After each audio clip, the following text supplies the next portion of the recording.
The Naked DJs podcast. Are they really naked? We know they expose themselves every day just so they can bring you the best of music. They like to stick it out there for everyone to hear. You can hear their podcast on Anchor.fm, YouTube, and any of your favorite podcast platforms. Welcome to the Living the Dream podcast with Curveball. If you believe, you can achieve.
Welcome to the Living the Dream with Curveball podcast, a show where I interview guests that teach, motivate, and inspire.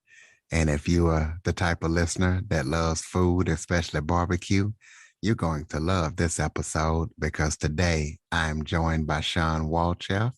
Shawn is the owner and founder of Cali Comfort Barbecue. He has catered for several teams in the California area, professional and college. He's organized several barbecue festivals and participated in several of them. He teaches small business and restaurants how to get control of their digital marketing and thrive. He really thrived in his barbecue business during COVID-19. So we're going to be talking about that. And he is also a new dad and a podcast host. So Shawn, thank you so much for joining me today. Thank you for having me on the show. Well, why don't you start off by giving everybody a little bit of background about yourself? Sure. Yeah.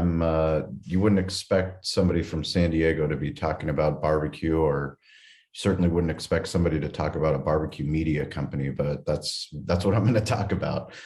We are a barbecue media company. So Cali Barbecue Media here in San Diego. We've owned a barbecue restaurant for 13 years. And now we have 2 ghost kitchen locations. So those are just delivery and takeout locations.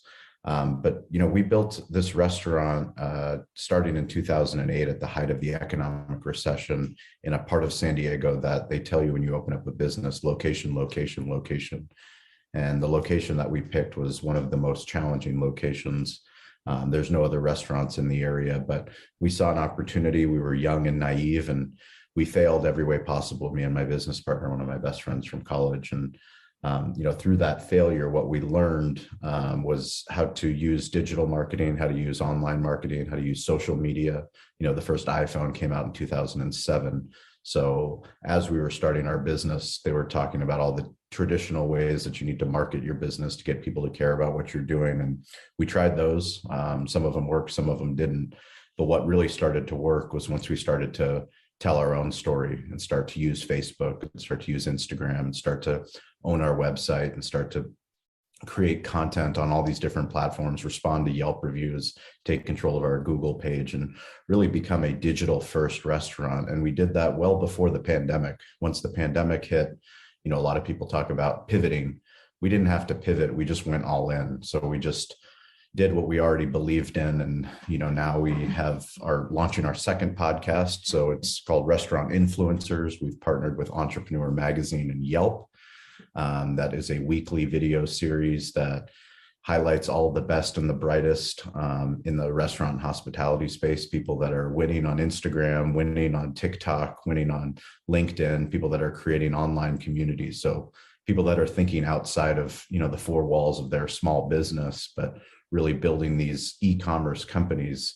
That's what we're passionate about. And that's why I care about podcasting. That's why I love going on podcasts, because I connect with people all over the world. And, it's amazing to me that through lessons and stories, through the things that we choose to learn, people that listen to podcasts, if you're listening to this podcast, you're a curious person.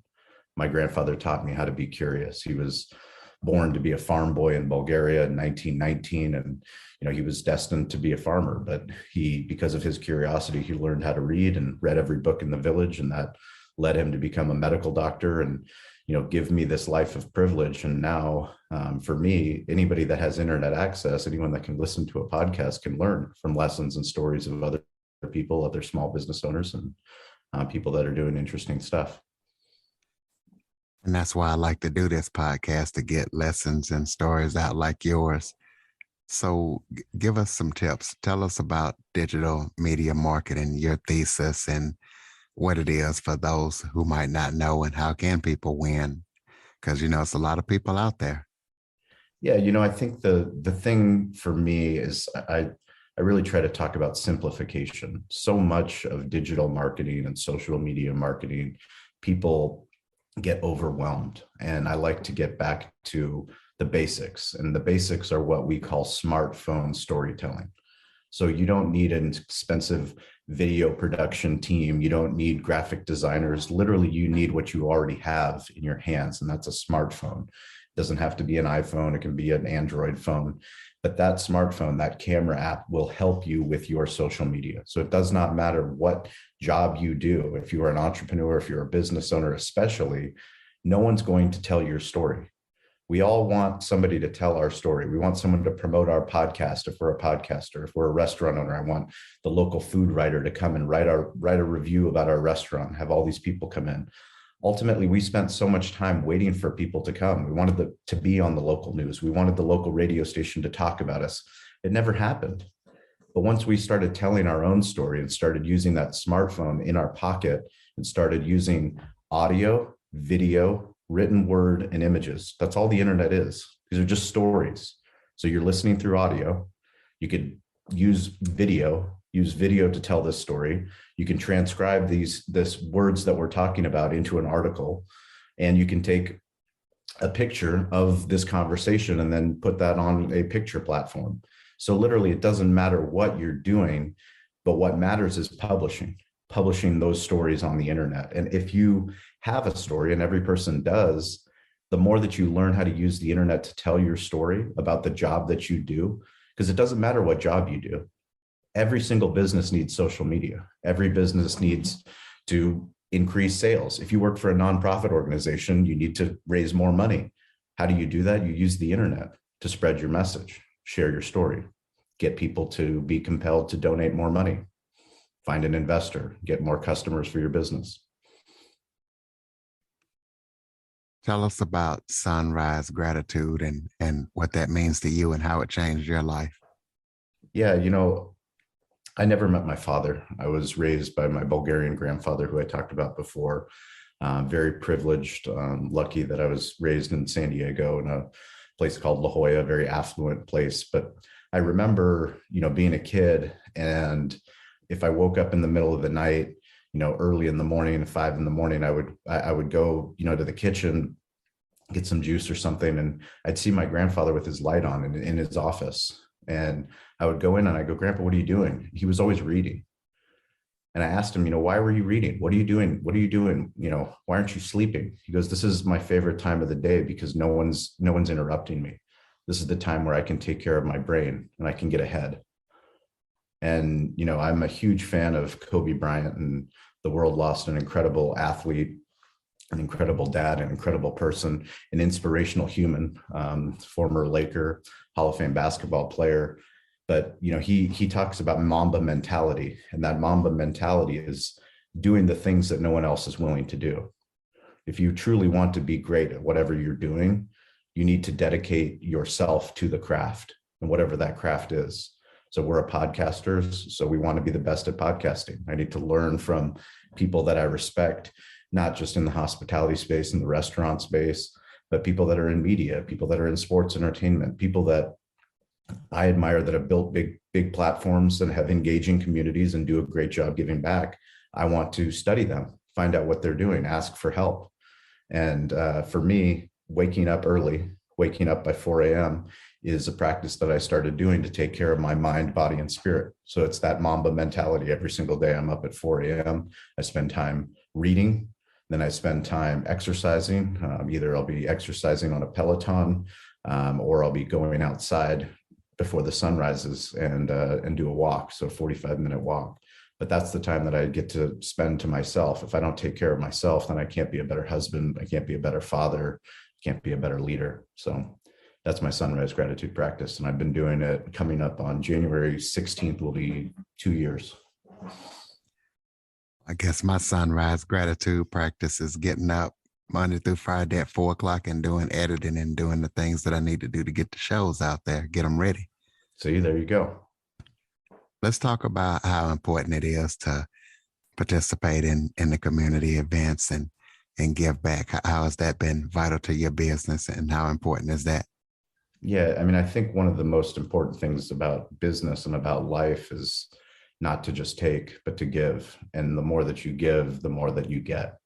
And for us, we've never just focused on the 4 walls of our restaurant, just on the customers coming in. We always believe that we're planting roots in our community, and planting roots in the community means the hospitality that we provide in our restaurant extends beyond our restaurant. How can we make our village better?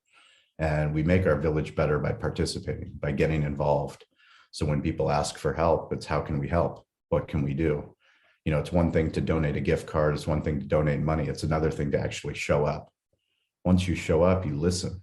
Then you can figure out, well, maybe there's something else that we can do.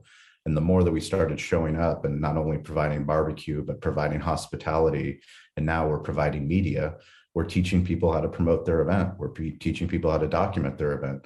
We're teaching people how to follow up after their event, how to use that smartphone in their pocket to take short videos and post them on TikTok, and to write articles and post them on LinkedIn, and tweet about the event and tag reporters in the event so that they can get extra coverage. I mean, these are all things that we learned over 13 years of failing, but then, figuring it out along the way. Well, your business has built relationships with several sports teams with no budgets. Tell us about some of the sports team that you work with, what you've done with them, and how you managed to build that relationship with them with no budget. Sure. Yeah. The San Diego Chargers, the Los Angeles Chargers, the San Diego State Aztecs, the San Diego Gulls, which is our minor league hockey team, the San Diego Seals, the San Diego Padres. If there's sports, whether it's collegiate, professional, all the way down to Little League and Pop Warner, we always care about giving back and about making an impact. So for us, it's, if we can participate, back to the community minded, getting outside of our comfort zone, not just being in the four walls of the restaurant, but if we can actually bring barbecue to someone and feed someone, then we can make a bigger impact. And, we were able to develop relationships because of social media, because of Twitter, because of Instagram, because of Facebook, with people that work for those organizations. And when they needed an opportunity for a charity event they were doing, we were there to provide barbecue and provide hospitality, and now provide media services. Well, let's talk about how to-go alcohol sales has transformed your business. Yeah, I mean, to-go alcohol sales is something that I never thought, when we took over in 2008 and took over a breakfast restaurant, brought a full service liquor license to our establishment, and built a sports entertainment destination. I never thought that I would ever see the day that we would be selling alcohol to go in a state like California. But because of the pandemic, they relaxed a lot of the liquor laws and allowed us to utilize our bartenders and utilize the cocktails and beer that we had on tap to sell alcohol to go. And it was really, it was game changing. It was game changing during the pandemic, and now still through the pandemic, we're still selling cocktails to go and alcohol to go. And, frankly, it's much safer for people to be drinking, the cocktails that we make in their homes, as opposed to drinking them at the bar and then driving home. You have a saying on your podcast: if we can't tag you, we can't pimp you. So tell us about that. I know why that's important, but let the listeners know.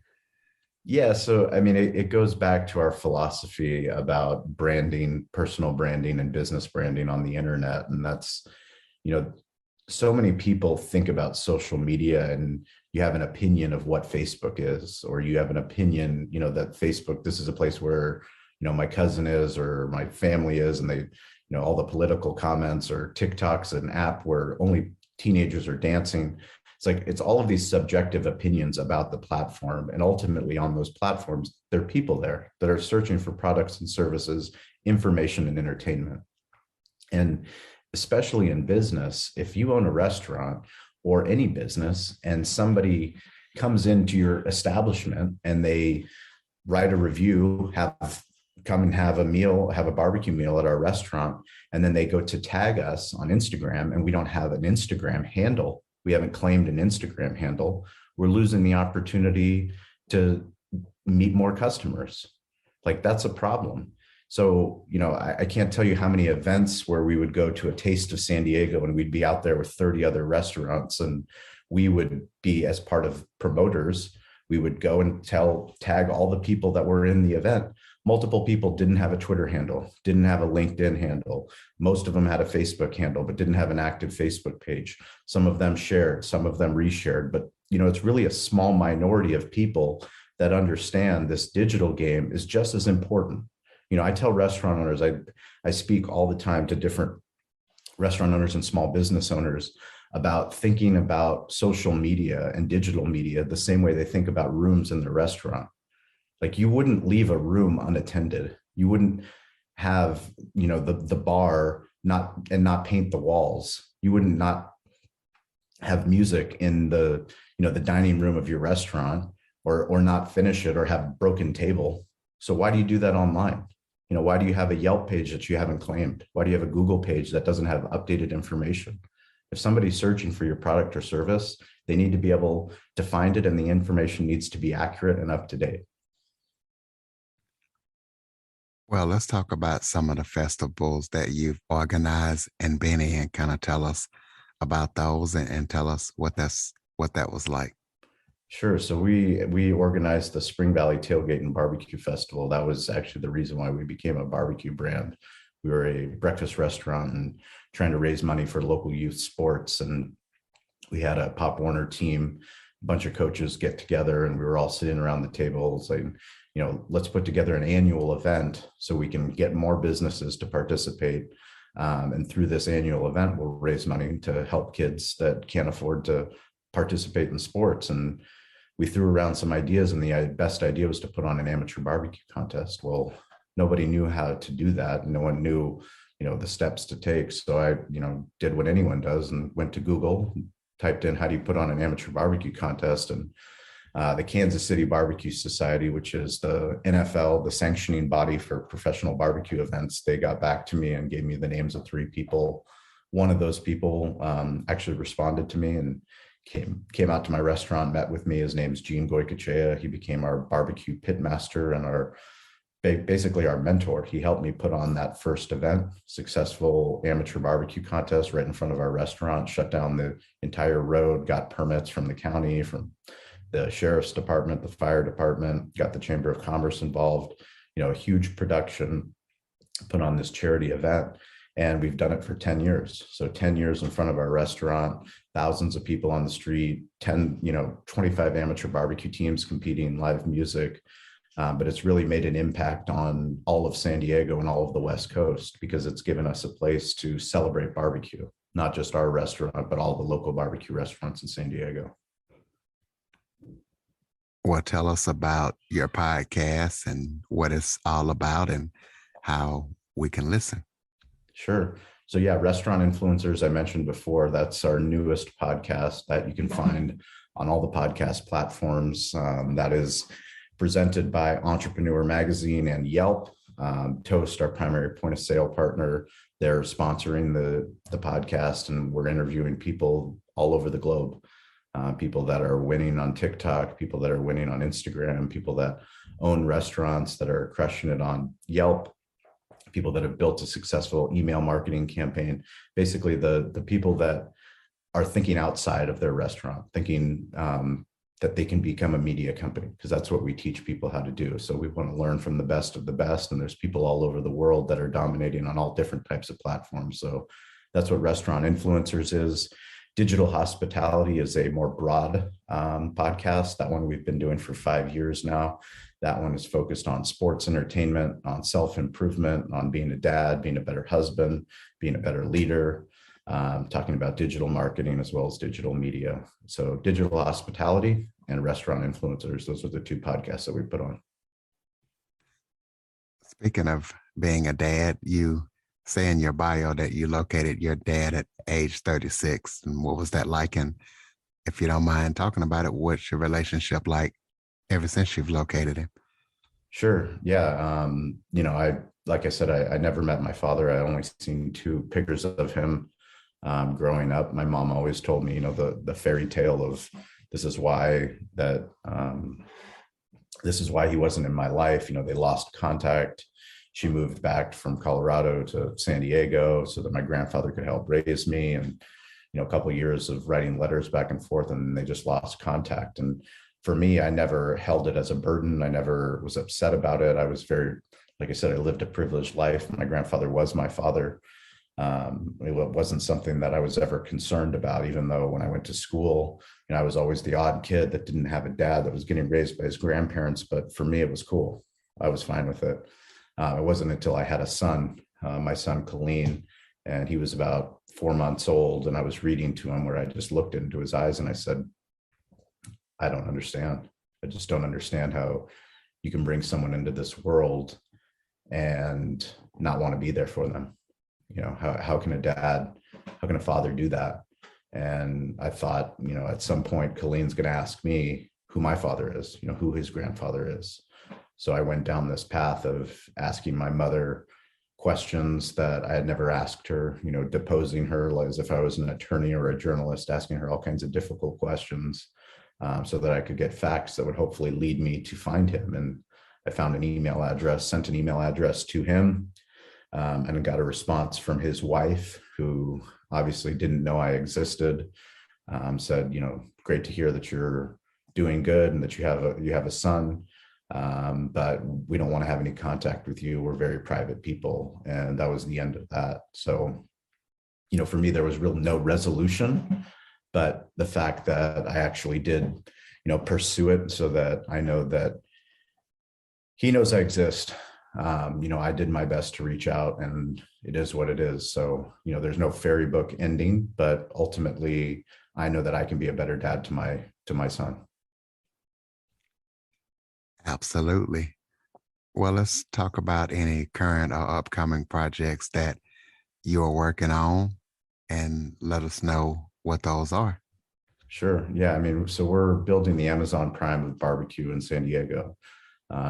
Restaurant owners can no longer think about running restaurants the way that we used to, where we build a successful restaurant and have people talk about it, write about it, tell everyone about it, and then come drive all across the county, for miles, line up and wait to buy barbecue until it's sold out. We need to figure out ways to get barbecue to people on their terms. So if somebody's hungry for barbecue in San Diego, we need to figure out how to get it to them. That's why we're opening up 10 micro locations, so 200 square feet, essentially distribution points for great slow smoke barbecue. The problem with barbecue is it takes time and expertise. And it's our job to figure out how to fulfill that on a daily basis. So every single day that we're smoking the best barbecue, freshest barbecue, and once we're out, we're out. But if somebody wants to order it on the other side of town, they need to be able to get it delivered to them or an easy place for them to pick it up. And that's what we're doing the next year. Well, can you also think about opening a micro location in Wichita, Kansas, so I don't have to move to San Diego? Well, what we're doing is we're building in public. So everything that we do, we post about it on TikTok, we post about it on LinkedIn, we post on Instagram. You can follow me at Shawn P. Walchef, ShawnPWalchef on TikTok and Instagram. We post there daily, multiple times a day. Like I said, we have the podcast, we have a blog on our website. So everything that we're doing, we're sharing everything that we learn, all the successes, all the failures, so that if you are in Wichita, Kansas, and you do want to open up the Amazon Prime in Wichita, Kansas, we're building the one in San Diego, so you can learn from all our mistakes and you can implement them in Wichita, Kansas. Well, go ahead and give out the website, and you gave out Shawn P. Walchef. Absolutely. The website's calibbq.media. So you can find everything that we talked about today on that website. Well, you have an impressive bio, and it's real impressive what you've done. So I can make sure that I don't leave out any important things that you want to touch on or that you think that's important. Go ahead and give us some final thoughts and talk about anything that I might have missed or that's important that you want to get out. Sure. I mean, I think, the most important thing is if you're listening to this podcast, you know that you matter and you can make a difference. And whatever you hope and you dream, you don't need permission to do it. There's never been a greater time, and you've never had so much opportunity in your pocket with that smartphone. The amount of technology that you have and the access that you have to information and to people that are already there, do it. If you want to start a podcast, start a podcast. If you want to start a business, start a business. But if you're going to do it, make sure you're digital. Make sure you're digital first. And what we say on every podcast is stay curious, get involved, and don't be afraid to ask for help. One more question for you. What's your favorite piece of meat to barbecue and why? My personal favorite meat would be Bulgarian kufte. My wife is Bulgarian, and a Bulgarian kufte is 70% ground pork, 30% ground beef, chopped onions, and seasoning. I like smoking that on a Traeger. But at the restaurant, by far our most popular meat is brisket. So slow smoked brisket, 14 hours on the old hickory pit. All right. Well, Shawn Walchef, I want to take the time to thank you for joining me and let all the listeners know, like Shawn said, the internet is great opportunity. So please be sure to follow, rate, review, share this episode to as many people as possible, especially the barbecue lovers and the small business owners and anybody that you believe that will benefit from this. And Android listeners, go to the Google Play Store and download the Living the Dream with Curveball podcast app. Shawn, thank you so much for joining me today. Appreciate you, Curtis Jackson. Thank you.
For more information on the Living the Dream podcast, visit www.djcurveball.com. Until next time, stay focused on living the dream.